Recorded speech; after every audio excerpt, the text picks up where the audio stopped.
thôi im lâu rồi. Con đi bạn chui, con đi nào. Con đi bạn chui luôn. Ngồi. Video chê nè. Ngó.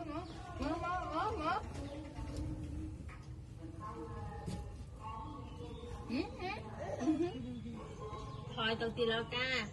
Ai ạ? Từ lần đi.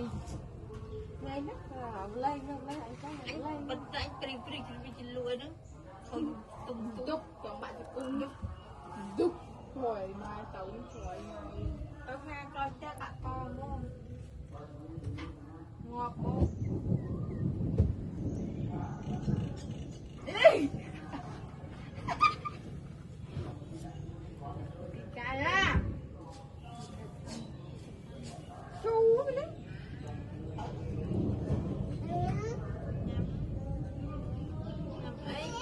No! Nam nung! No!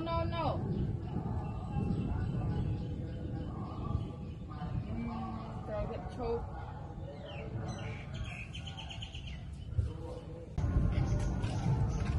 Tao hai nghe. Chặt rồi. Giờ đi nấu.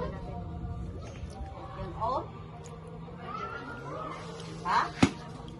Đấy, chặt tay bồng buôn.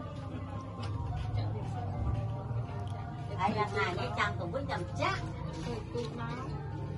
Tê hồng buôn này phải ngay tê.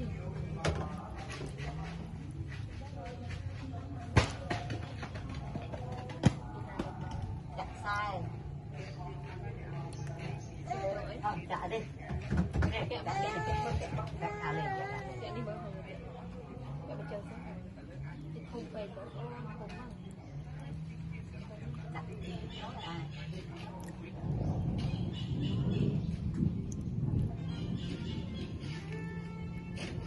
Mà khán tiệm.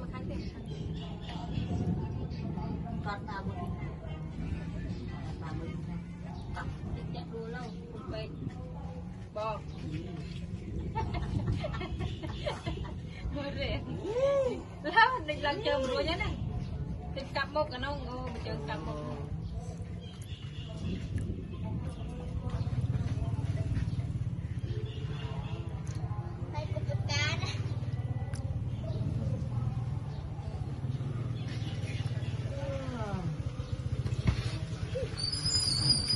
Ba tại đây nè.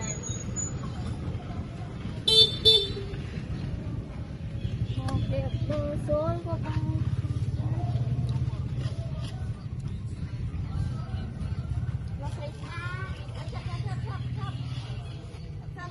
Nói chứ. Đi anh qua đây hả? Khọp miên nó cặp lọc khọp miên á. Đây cho đoàn mua chứ. Đoàn mua chân vật ca. Tôi chỉ máu chứ ê.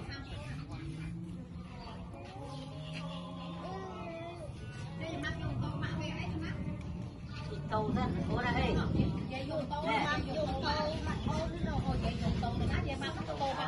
Mà tàu ấy. Tô. Tô là cái nắng mặt. Tôi là cái đó. Tàu à. Ông về dùng tàu á thôi.